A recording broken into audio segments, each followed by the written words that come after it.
Hello, leaders, and welcome to a brand new week of Run to Your Leadership Challenges. So this whole week, we're going to be covering a challenge that it hits way too close to home for many people, and that is sexual harassment. Now, I'm not going to cover the specific laws, but I'm going to be talking about what actions you as a leader should be taking to avoid, prevent, and recover from sexual harassment if and when it happens in your organization. I'll also discuss some types of sexual harassment that you should be aware of.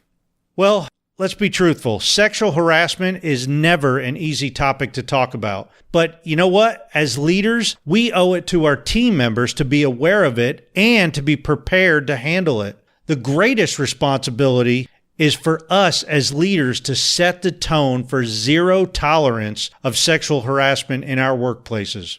And that means always leading by the right example in this area.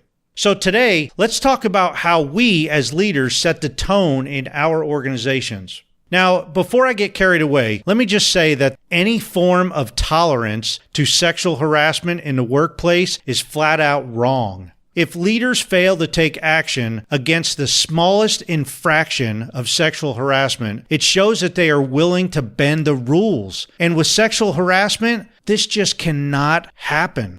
We must be on our guard to not only set the right example, but to also be looking out to protect our team members at all times. Anything from misappropriate jokes to unwelcome looks must be addressed immediately. Now, there's no room for leniency, and your team members must clearly understand this. That's where you as a leader need to really set the tone on this.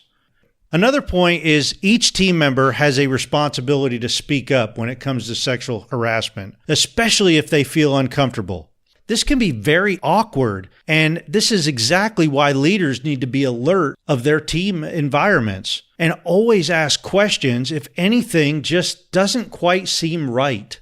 Leaders must clearly convey that all team members should speak up and report any unwelcome comments, jokes, touching, looking, or staring.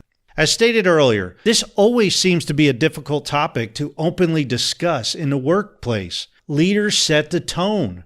Encourage your team members to speak up. Have open conversations about what sexual harassment is and isn't, and always lead by the right example.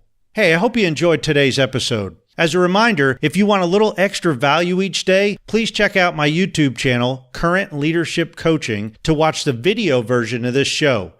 It's a little longer, but you get a little extra value in the beginning and the end, and you'll see the unedited version. As always, thank you for listening, and until tomorrow, run to your challenges.